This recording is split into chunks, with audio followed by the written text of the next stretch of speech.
What's going to happen? Something wonderful. 1980 science fiction has all of those elements that make greatness in cinema and storytelling. Sci-fi truly came of age and exploded in the 80s. It's time to start running! The whole audience for science fiction came alive. And it's all about the characters. We started getting threats about if Spock dies, you die. We've really reached the end of traditional visual effects. That was extraordinary filmmaking, man. That's one of the joys of cinema.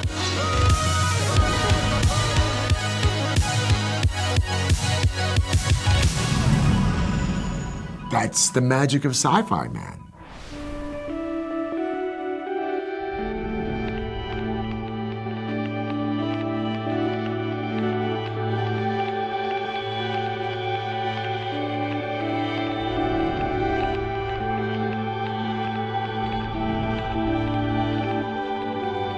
When this baby hits 88 miles per hour, you're gonna see some serious shit.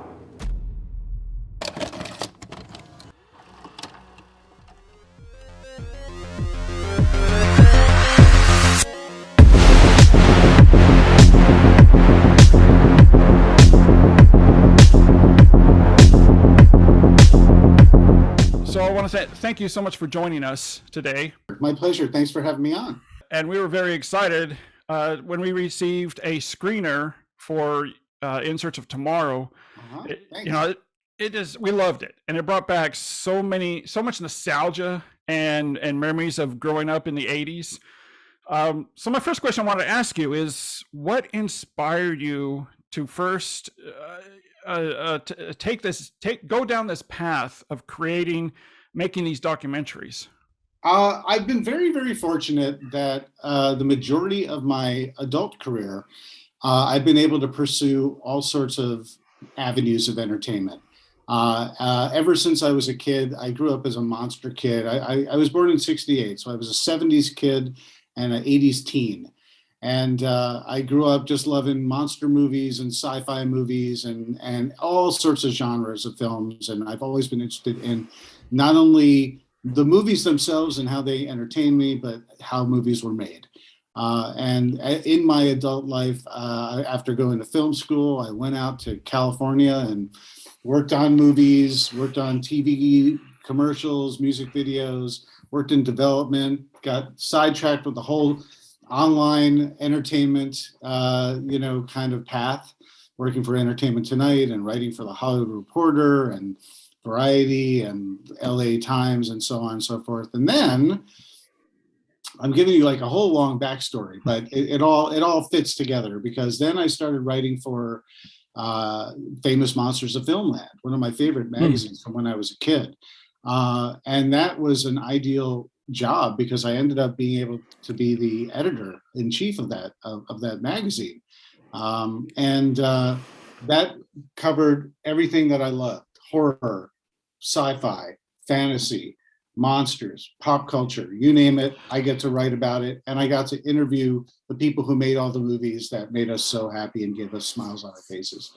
And I cut my teeth doing lots of interviews when I was at Entertainment Tonight, doing lots of set visits and, whether it's a phone interview or in person or on camera, whatever it would be. So after all that sort of background, all of a sudden this guy, Robin Block, who has his own company called Creator VC, he's working out of England. He wants to make all these movies that tackles a genre in an entire decade. And he makes In Search of the Last Action Heroes. And then he's like, I'm going to do horror next. And he goes In Search of Darkness. And he says, I'm going to take all of the 80s horror movies and do a deep dive on everything that came out. And once I got involved, and he took me on to write and direct and make that film, produce it as well with him and our small, very tight-knit team, he knew that the next logical step was sci-fi. And so basically that's really kind of how it all started, is once we got the ball rolling, he got action going, I got horror going, and now we got sci-fi, and going to tackle an entire decade in a matter of hours and see how we could do. Yeah, I actually saw I'm sorry, was it The Last Action Hero? Was that In search of Last Action Hero? Not to be confused with Schwarzenegger, The Last Action Hero. Obviously, very similar. Yeah, and I guess Oliver Harper. Yes, Oliver Harper directed that one. Yeah. And you actually answered my next question. I was going to ask, was it always a plan to go from horror to sci-fi? If these things went well, basically, because for those who don't know too much about these movies, is that they're all crowdfunded. So they all start with kicks. Robin Block will come up with the idea, and he'll develop the idea, and we'll put a whole marketing plan and a movie plan together for a documentary. And then the next stage is to crowdfund it. And so it goes to Kickstarter, then it goes to Indiegogo, then we sell it and then distribute it down the line in some way, shape, or form. But the idea is to build a community that really wants this and to cater the content to the community that loves this so much. And we've had a lot of success just being able to cater these films to a very receptive and enthusiastic audience. And, it's worked out really, really well. And we love making these films for everybody. Yeah, I think now is really one of the best times to do it, because 80s nostalgia is everywhere right now. I mean, it's the end thing. And I know that Shudder, did they purchase the rights to show In Search of Darkness on their streaming platform? Yeah. So In Search of Darkness Part 1 and In Search of Darkness Part 2 are running on Shudder. And so the idea is we don't make this for Shudder, we make it for our audience. But as any film and filmmakers would do, is once you've satisfied an initial release for your audience specifically, then you could look at other avenues for distribution. And Shudder is like the perfect fit for these films. And I'm incredibly grateful that Shudder has wanted these films, so that's kind of how the ball rolled. For a future filmmaker out there watching this, is that really the best avenue to go, is try to get your film made by crowdfunding? I think every film sort of has a different, I'm trying to find the right word. Flavor is the one that comes to mind. I think everything requires a different type of approach in terms of how you get your money to make this film. Whether it's family, friends, whether it's crowdfunding, whether it's pitching it to studios or streamers, whether it's sort of a multi company putting their money in to fund it domestically and abroad. There are all sorts of ways to doing it. But what I have found is that Creative VC is a very small company. There's like 10 of us, give or take. I say give or take because we have freelancers that come on to help us and so on to make these films. But ultimately, at the end of the day, we have the most creative control over our own product. And, the more cooks in the kitchen, the less creative control you have. And so my advice is, if you can, and it's not easy, you can't just say, I'm going to kickstart it and get some money. It takes a lot of effort, a lot of strategy to get this stuff done. And, Robin Block and his team, that's sort of a compartment of Creator VC. I reap the spoils of our amazing team that can get this stuff crowdfunded. I'll do lots of promotion. I could talk all about the making of the film. I could even be the face of all this stuff. But there's a whole team behind me that's getting this stuff, making the very hard decisions on how to best market and crowdfund. And maybe we make it look a little easier than it is. So that's why I don't say, oh yeah, everyone crowdfunded and you'll be successful. But we're very lucky because lastly I'll say is that there's this whole community element with the stuff that we do that makes it, I think, a much more successful gambit to do crowdfunding because we've established an audience now. And so now we can crowdfund all other stuff. And we've sort of established this core group that has faith and confidence in the work that we do. And now we could say, well, now we're going to do a movie about 80s fantasy. Now we're going to do In Search of Darkness 90s. Now we're going to do one about video games. And, people have a lot more interest based on our track record. I wanted to ask you about all the terrific interviews. I mean, first, I love the way you put together the documentary. It's very organized, and as you were saying, when you have so many cooks in the kitchen, say if a major studio decide, okay, let's go ahead and produce this and put this out, there's no way they're going to put out a 4 or 5 hour documentary. They're going to cut that down to an hour and a half, maybe 2 hours. You're correct. Or they're going to say this is going to have to be a series. It's one or the other, but it's never going to be a 4 to 5 hour film. Yeah. That's what's so great about it, because fans like ourselves and many out there that's watching this, they want that. If it's a good documentary, especially about something that you love, it doesn't matter how long it is, you're going to watch it. And if I could just interject real quick. Sure. Going back to Shudder, when I got to see Crystal Lake Memories about the Friday the 13th franchise and Never Sleep Again about the Nightmare on Elm Street franchise, those two were really kind of my litmus test, because when, again, with these movies, for those who might not know, we literally go from 1980 to 1989. Each year covers a number of films, and then we have a larger chapter in between. And that structure really demands at least 4 hours, if not more, 4 hours and change. And it's still never enough, especially when there's so many movies in a decade. But that was kind of the litmus test for me to be like, you know what, people want to watch this stuff. They might not sit in one sitting watch it all, but they'll watch it in pieces, and they want to keep on going, and they really admire and love and respond to these deep dives. And that told me, okay, now I can do this, hopefully, and not bore the heck out of everybody because they lose interest after 25 minutes. Yeah, and those two documentaries, Crystal Lake and Never Sleep Again. Never Sleep Again. Yeah, I love those too, and aren't they a little over 5 hours? Never Sleep Again is about 5-ish, and Crystal Lake is 6-ish. Yeah, and I'm telling you, when I saw that on Shudder and I saw the runtime, I was actually more up to watching it, because I knew, as you were saying, they go to deep dive. They deep dive into these movies, how they were made, the fan response, and especially the interviews, which I wanted to talk to you about with these terrific interviews that you do. I mean, these filmmakers, these directors, especially growing up in the 80s, they were our idols, and they still are. I mean, they such as Phil Tippett. I mean, he revolutionized a lot of things that if it wasn't for him, you wouldn't see some of the stuff that we have today. Mm-hmm. Dean Cundey, as I told you earlier, we interviewed him, and I like to think of him as the grandfather of cinematography. The stuff he did in the 70s and in the 80s of John Carpenter and Robert Zemeckis, Steven Spielberg, completely revolutionized how films were made.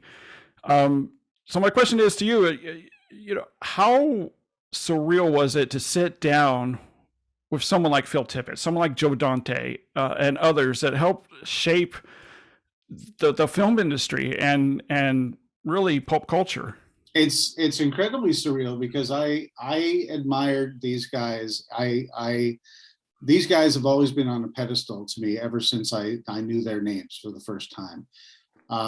And so many of our generation that appreciates this film and films like this, we all have done the deep dive where we sure, we all know the stars in front of the camera, but we are the ones who really know the names of all the craftspeople who make these films and who they are and what their resume looks like. And we admire all the stuff that's even the obscure stuff, and we know it all. So yeah, it's absolutely surreal, but I've done this for a long time. So all I could say is one half of me is the veteran who's interviewed hundreds and hundreds of people, and it's not hard for me. It's very enjoyable for me. But there's the compartmentalized, super fan geek who is just sitting there saying, oh my God, they said yes, yay, put that one on pause, do the interview. Hey, you did this, you did that. I want to get a good interview. Oh, it's a pleasure to talk to you. Nice to see you. Thanks a lot. Bye. Back to, oh my God, that was incredible. Oh my God. And then the film, and they've elevated this film, and their insight is just it's invaluable. And you actually got the chance to interview Ivan Reitman. Mm-hmm. I, I'm wearing my Ghostbusters shirt in tribute today. there you go. And how long before, sadly, his passing did you interview him? I interviewed him last June, so June 2021. We were so fortunate that I was so over the moon that he said yes, he'd be interested in talking with me and with us and for this project. And I went up to his home in Montecito, and he was very gracious, and he seemed in perfect health. I was as shocked as everybody else was. Yeah. But it was a real treat to speak with him, because we talked, of course, Ghostbusters, but we talked more about his career and his observations about sci-fi. And I think those who don't necessarily take that extra step might not know that he was the executive producer of Space Hunter: Adventures in the Forbidden Zone and 3D, and producer of Heavy Metal, which are very much, in the sci-fi vein. He was even like, we could talk about Twins, because Twins is sci-fi as well. I mean, there's a little science fiction involved in getting Danny DeVito and Arnold Schwarzenegger to be, identical. Sci-fi comedy. Yeah. Right. Exactly. So it was an absolute pleasure, and this is a real time capsule to have him in our film. And I think this is maybe I don't think it's the last interview he ever did, because he did a bunch of interviews right after I spoke with him for the release of Ghostbusters Afterlife. But that having come and gone, this might be one of the last interviews people are seeing of him in this film, in terms of the timing of it, and in terms of him talking about more than just Ghostbusters. So, I mean, how much did you leave on the cutting room floor as far as interviews? It's brutal, is all I could say. We have the good fortune and luxury of sitting down with everyone for on an hour on average, at least an hour, but on average 90 minutes to 2.5 hours. People will often go upwards of 2 hours and keep on going. And so if you think about it, we've got 70 plus people in this film. And it's simple math, really. You think about how many, if you have 70 interviews plus, and each one that's 70 hours of material right there, of people just telling amazing stories, and this is a 5-hour film. So the idea is really, you have to just sort of, what films are we covering? What topics are we covering? Who is chiming in, who isn't necessarily part of that particular project. So one of the conceits of the films that I make, which I really enjoy, is you have someone like Ivan Reitman, or just anyone, Joe Dante you mentioned earlier, not only talking about their films that they've done, like Joe Dante talking about Explorers and Inner Space, but also just talking about other films that he loves or admires, or other elements of filmmaking. And you take all those pieces and all those elements, and you just have to, get the conversation going. That's the writing part of it. Because I do these interviews, and then I lay every single bite out, beginning to end. So everything is a story that's being told, whether it's a movie segment or whether it's a larger topic chapter about visual effects or music scores, what have you. So it's hard. It's hard because sometimes you get these wonderful long anecdotes, and you just, even though the story is great and priceless, I can't fit it all in. So can I give, do I use a piece of it? And does it still have the soul of that story still there? Or do I just save that for another time or some other, who knows what? These are the constant editorial decisions that I have to do for this entire film that are very difficult, but in the best way possible. Yeah, because you need to keep the flow of the documentary. Can't go off on something else that has nothing to do with the segment you're talking about. Yeah, it has to be, exactly. It has to be within the context of what you're talking about. It has to be relevant. It has to be moving the whatever story within the story forward in terms of information or progression of an idea or a theme or behind the scenes discussion or whatever. You don't want people, if they've said the same thing, repeating themselves, unless that they could enhance what someone else said or share a sentence about the same thing. there's all different ways to approach all this stuff. But sometimes even people are just slow talkers, and they're great speakers, but they're paired with someone who's a fast talker, or their excitement level is higher. And then you have to match someone's tone and disposition as well too. There's much more going on in terms of crafting this than one might realize. That's all I could say. And plus, I'm trying to tell a very specific story. So short of putting words in people's mouths, sometimes I have to, push a certain topic a little more to get the kind of discussion that I'm looking for, and the kind of verbalization that I'm trying to look for to sort of discuss a certain topic or a movie. And that takes some time, and sometimes several interviews as well, because sometimes you want people to say a certain thing and you can't literally have them say it. So you got to rephrase questions or say, well, what I'm looking for is kind of this, and we got Brad Fiedel and yes. Craig Safin. So Brad Fiedel, who did Terminator among many other things, and Craig Safin is now real quick. Sorry, don't mean to interrupt, but I have to ask. How did you get Brad Fiedel?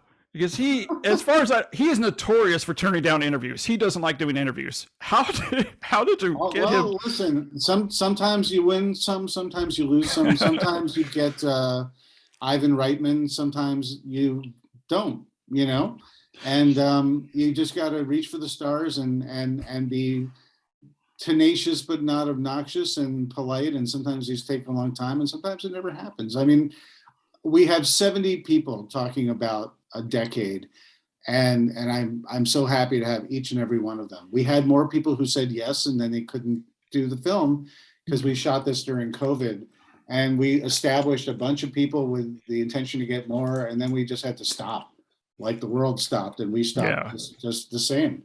And then when we started back up again, a lot of the people who said sure, they said, I'm sorry, I'm busy, I can't do it. And we, our deadline came and went. So it's one of those things where, sometimes like when you're at a level where you're an indie filmmaker, all you could do is say, this is what it's about. This is who we have on board. This is what we've done in the past. We hope that you're interested. We would love to have you on.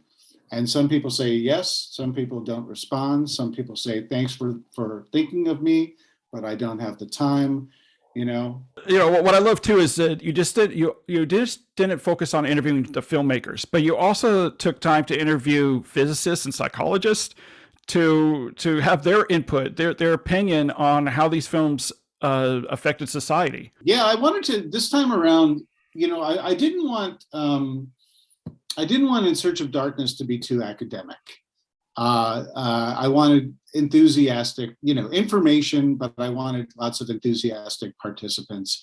But with sci-fi, while everyone is very enthusiastic and enjoying what they're talking about, I wanted to balance out the theoretical stuff a little more. So having a futurist, having a clinical psychologist, having an astrophysicist, having some film critics, these were elements that I thought provided a proper balance to the overall discussion of, themes and technology and the Cold War and, some of the real world stuff that balances with the films themselves and how they're all intertwined and fueling each other. And real life is fueling the ideas for the films, and the films are fueling ideas for other films, and sometimes in reflection back to real life. So it's kind of an interesting decade to look at that way.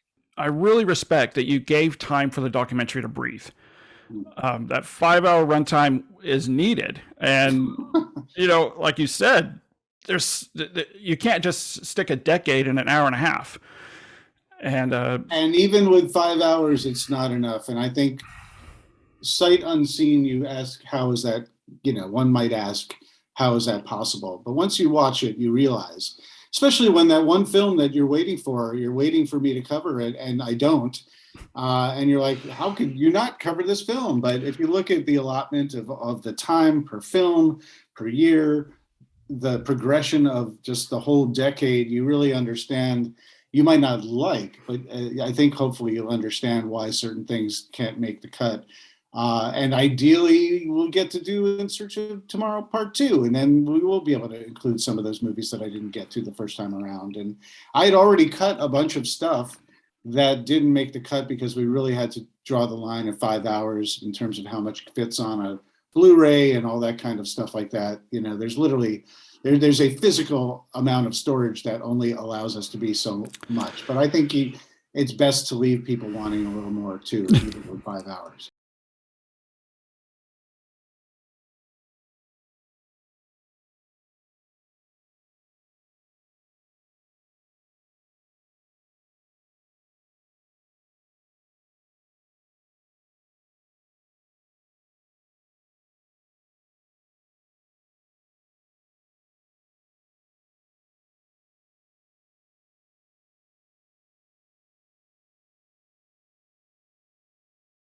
We got to premiere this in Hollywood a couple weeks ago, and it was the first time I got to see it with a crowd. And it's always fun when you're going through this wall and then you zero in on the movie everybody loves, and you know, woohoo, they clap, and then they go through to one, and you know, and inevitably you hear someone go, "Oh." That was because it doesn't hit the one that they want, but hopefully they're clapping later and cheering. Yeah, later. they're yelling, "What are you doing, David? We wanted that one, not this one." Right. I'm trying to cater to everyone exactly the movie that they want, but it's so hard. You know, while I was watching In Search of Tomorrow, In Search of Darkness, and now your new doc, In Search of Tomorrow, I was thinking, you know, horror and sci-fi really go hand in hand. They can meld very easily together, like The Thing and The Fly. It could be horror and sci-fi. Yes, The Thing and The Fly were definitely in Search of Tomorrow. Sorry, In Search of Darkness. Yes. Yeah. So my question is, how do you choose which one to feature more in which documentary? People had asked me over and over, why isn't Aliens in Search of Darkness? And to me, knowing that I was going to get to do In Search of Tomorrow at some point soon, sooner or later, to me, you know, sometimes again you can't fit everything in everything. You just can't. But to me, for example, Aliens I could reference in Search of Darkness, and I do reference it in Search of Darkness here and there. But ultimately, that to me personally is a sci-fi film that has elements of horror and action, but it's much more action than horror, and it's sci-fi above all else if you're looking at it as, you know, triangle of, you know, but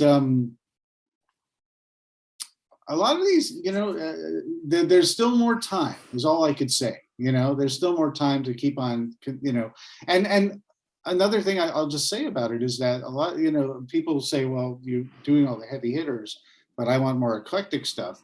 Those also sit in the heavy hitter category as well. And so, yeah, there's just a variety of reasons why I add these movies or subtract these movies or hope to get to them and hope to add them. You know, there's a lot of elements of The Thing in Search of Tomorrow. But there's also only so much room in each year. So 1982 was a very packed year. 1984 was a very packed year. And I made some very, very difficult decisions about what to keep and what to postpone to ideally another time. So real quick question, going back to when we were talking about the interviews, and you said that there are, you know, obviously there's things you have to leave on the cutting room floor. Have you, out of my own curiosity, have you thought about posting what you did not include in the doc on YouTube? You know, I'm still telling stories in long form. And so I want to be able to use that. I still, for In Search of Darkness, you know, if you noticed In Search of Darkness Part 1, Part 2 had a lot of material that was shot for Part 1, because I would do these long interviews. I would cover material that we just didn't get to. And what I ultimately see with In Search of Darkness Part 1, Part 2, and Part 3 is one big, long movie that you could just integrate it all, watch it back to back. And if it's sharing material from all three films, it all makes sense because it's one long story, as long as I'm not repeating the exact same interview. You know, if I'm sitting with Barbara Crampton for, you know, 90 minutes and we've seen 25 minutes or 30 minutes of her interview, I've got like another hour of Barbara Crampton, you know, dropping gold nuggets, you know, there's got to be a way to integrate that into the conversation, and that's something that I look forward to doing with In Search of Darkness Part 3. Yeah, I was going to ask, are you in production of part 3? Yeah, we're in production right now, and getting interviews, and I'm balancing spinning several plates at the same time. Now, is that going to be 80s, or are you going to go into the 90s of 3? It's all going to be 80s. So we're going to do part 3 of the 80s, because there were easily, give or take some genre bleed, there were easily like 750 movies that were horror films that came out in the 80s, and we've just covered a portion of that. So there's just so many more titles to tackle. And the majority of the people who said, this was great, I want more, they want more 80s. And so the idea is we're also going to do some more In Search of Darkness, but it's going to be In Search of Darkness 90s, In Search of Darkness 70s. We're already plotting that, in our dark little corner at Creator DC. But In Search of Darkness 3 is going to be the continuation and final part of the 80s horror revolution. Do you have a set date, a release date for that yet? Yeah, that's coming out in October. October. Perfect time. Yeah, if you go to 80s if you go to 80shorrordoc.com or the socials are 80s horror doc, just follow the socials or sign up for the newsletter on the website. And once October rolls around, you'll be hearing plenty from us about, the status of the film and how to get it and all that kind of stuff. Why do you think it's important to invest your 4 or 5 hours in watching these documentaries? I think that's a great question, because I think there are types who they don't bat an eye at that, and they're like, the more the merrier. And there are some people saying that's a tall order to have me sit for such a long period of time. So the first thing I'll say is that you don't have to sit that long. You can watch this in just pieces. You could just watch a year and then save the rest for tomorrow or the next day. You can watch a third of the film, a fourth of the film, whatever you want to do. You don't have to watch and sit all the way through. Yeah, and that's one thing I liked about the segments. You have different year segments for the film, so if you can watch 80, 81 and then take a break and come back the next day. Yeah, but there's something about lots of credit goes to I will say all credit goes to Samuel Way, my editor, because he makes this fly.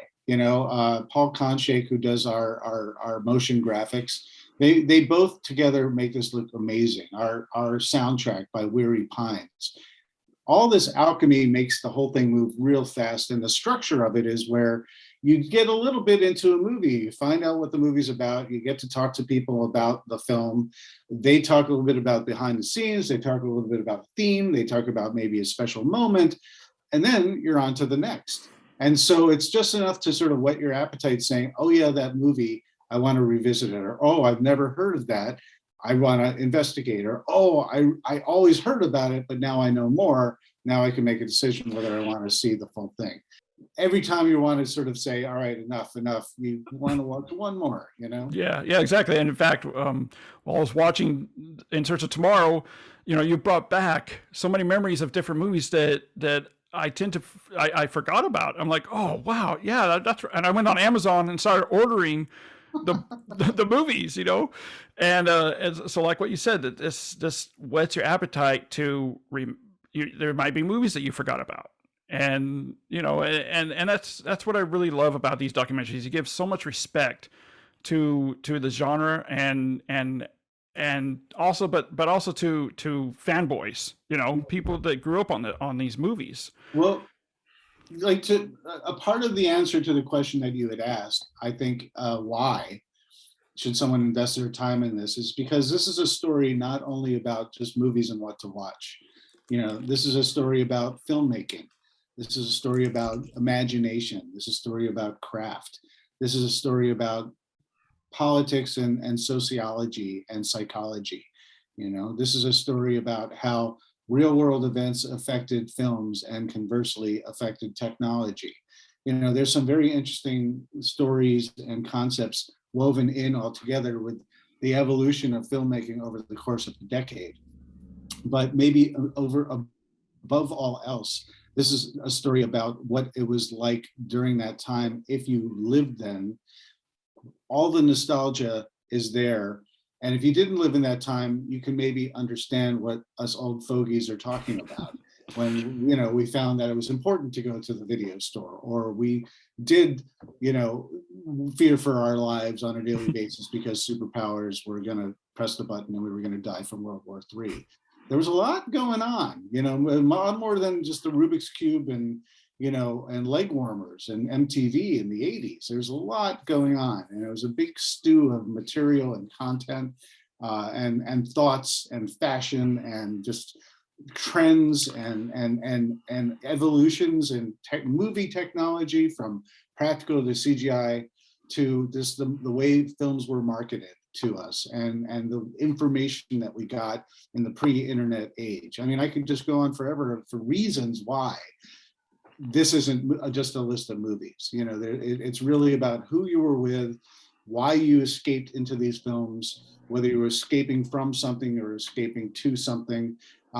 These are all very important to us, and it's very important for me to, you know, take E.T. and Mac and Me and give them each their own story that's important for each of those films, whatever you may think about the superiority of one or another. There's a story to be told, and there's reasons why a movie was made, and there's intentions that may have been different when they finally, you know, hit the big screen versus what the intentions were to start. And there's plenty to chew on, and there's still not enough time to do it. We're just trying to spread the word to the people who don't, when they hear sci-fi, they might not be like, I want to get this, but when they hear Ghostbusters, E.T., you know, Short Circuit, Back to the Future, some of the real broader ones that are not as so obviously sci-fi, but more like 80s, you know, Weird Science, Earth Girls Are Easy. We're trying to sort of get, you know, a segment of, you know, obviously if you love sci-fi and everything, Star Wars, Star Trek and everything between, this is for you. But we're also trying to sort of get the attention of people who, you know, they're like, yeah, I'm not really into sci-fi. Oh, but I love all those movies. Oh, wait, well, maybe I am interested. Yeah. I don't want to hear 5 hours of Star Trek talk. Yeah. Well, yeah, that's the thing is, you know, personally, I do, but yeah, but there's a whole audience who, last I'll say, is the toughest element of this is catering to the audience that already knows it all and entertaining them, but also informing a whole new level. There's, you know, the damned if you do, damned if you don't, like I said before, because there's people who just know it all. There's the people who know much and are kind of interested, but a little intimidated. And then there's a sort of medium level thing where there's a great mixture of, oh, I knew that, oh, I didn't know that, oh, I thought I knew that, but it's a little different, and now I know because the person told me. Finding that balance for as many people as possible is definitely a task that's very difficult. But for me as a fan, I try and think, what would I want that would impress me or be new to me or be cool to me, even if I knew it. I get to hear the person say it. Where can people find In Search of Tomorrow, and how can they order it? Now's the time to do it. Between now and March 27th is the sale that we're running, where you go to 80sci-fi-doc.com, 80s. So you go to 80sci-fi-doc.com. And the reason, you know, afterwards, you're not going to be able to find it on streaming. You can't find it at the store because we're a small indie company and we manufacture in batches. The cool thing is if you order now before March 27th, you get your name in the credits, or if you want to put your podcast name in the credits, you could do that, which is pretty cool. And you get lots of other cool stuff. You get a big box that's really fun to open, and everyone loves getting a package. And you get, you know, 3 exclusive posters. You get your DVD or a Blu-ray in a slipcase. You get your digital download. You get the stickers. You get all sorts of fun, cool stuff. It's all on 80sci-fi-doc.com, and you can check it out there. And yeah. You know, tell your friends. Well, when does the sale end again? March 27th. Okay, March 27th. Quick that, you know, a lot of people who, the backers who did the Kickstarter and the Indiegogo, we surprised them and we gave them the movie a month earlier than they thought they were going to get it. Everyone's, and so they're now seeing their names in the credits, and they're all posting it and saying, look. And I think what's super cool about that is, other than first and foremost, how cool is that you could have your name in a movie, in the credits. But there's a certain pride that people are really enjoying this film, and then taking pride in the fact that they knew that they helped support this film and bring it into being. I mean, it's without the backers, this film doesn't exist, and this film's not going to happen. And you get to be part of, the proud few who get to make this actually happen, which is a pretty cool idea. And if you ever want your name in a movie credit, this is your way to get it. Yeah, it's very fun. The unboxing videos are very fun to watch, and Yep. And we'll be putting the link down below in the description of the video, so anybody can just click on the link when they watch this and go order it. And I urge everyone to order it because it is a fantastic documentary. 5 hours honestly did not seem like 5 hours to me, and it went by fast. And again, contributed to the editing and the pacing of how it was made. So like I said, I'm going to put the link down below in the description of this video. And can't wait to see, wait for October to see In Search of Darkness Part 3. I can't wait to see it either. I got to make it. So that's the first step. I'm in the process right now, but yeah, absolutely. And so, I'm looking forward to everyone's response to that one, because that's an even deeper dive. But there's still lots of theatrical movies that we haven't covered yet. So it's going to be this nice balance, plus a lot more fresh faces that you guys haven't seen yet in the In Search of Darkness series, and definitely some surprises that you guys might not have expected. And before we end, I want to make sure to wish you a happy birthday. People might not know it's your birthday, so I want to make sure that thanks. You got your credit where credit is due. Well, thank you. Hopefully we can talk again sometime. It was fun. Yeah, absolutely. Well, next time around in October, hit me up, first couple of days in October or tail end of September, circle back and refresh. Don't worry, I remember everything. but sometimes I need context. So just say, hey. Nothing gets out of here, right? It's a steel trap. Exactly. All right. Well, like I said, it was great talking to you, and we'll see you next time. Absolutely. What's going to happen? Something wonderful. 1980 science fiction has all of those elements that make greatness in cinema and storytelling. It changed everything, and I loved it. We felt so creative, and we were so loose. Wow, what a great concept. It's the positiveness that made for repeat viewing. It's timeless. Knocked me out. Surpasses our brains and goes straight to our hearts. Sci-fi truly came of age and exploded in the 80s. It's time to start running! The whole audience for science fiction came alive. It's a ripe genre, full of twists and offshoots. It was sci-fi movies that you began to take seriously. Showing people the dysfunction that we were headed for. I was the ultimate tough guy. I ain't got time to bleed. It just comes together as a thrill ride, what pulp does best. Badass, sci-fi. Yeah! It still plays. I loved looking up into the stars and imagining what's up there. What I see is possibility, all kinds of possibilities. It's a completely conceivable future. That tells us about ourselves as human beings. I love things that have themes like that. I love the idea that you could just be transported somewhere in time. You built a time machine? What, a DeLorean?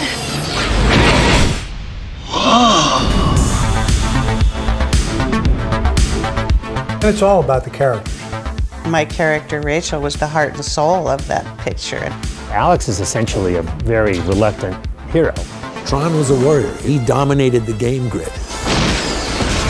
We started getting threats about if Spock dies, you die.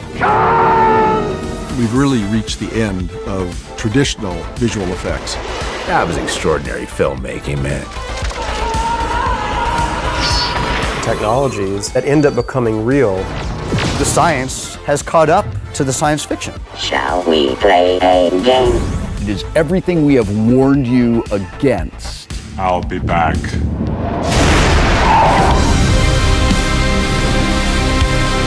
Sometimes I'm still in awe, like I was in a James Cameron movie. George Lucas was a gift. He changed the whole world of cinema.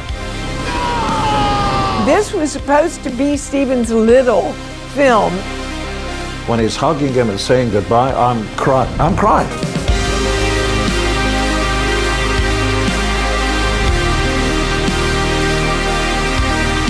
I felt a part of a pioneering effort. We could miserably fail, or we could wildly succeed. It really resonated to a lot of people. I like it if there's a bit of a human element. Those provocative stories are important for us. You thought we couldn't do it? Well, how do you like us now? These are times in your lives that you never forget. I want to hang on to those memories. Nostalgia connects us with our imagination. What might be, what could be. Can't we go back to what I grew up with, which is the beauty of sci-fi and imagination? The audience was ready for it, the world was ready for it. And we all wish we could be back there in some way, doing that with those people at that time. That's one of the joys of cinema.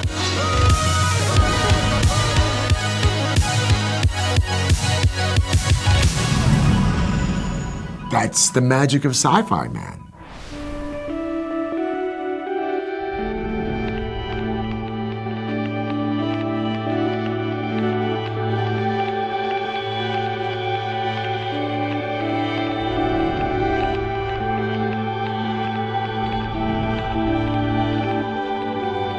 When this baby hits 88 miles per hour, you're gonna see some serious shit.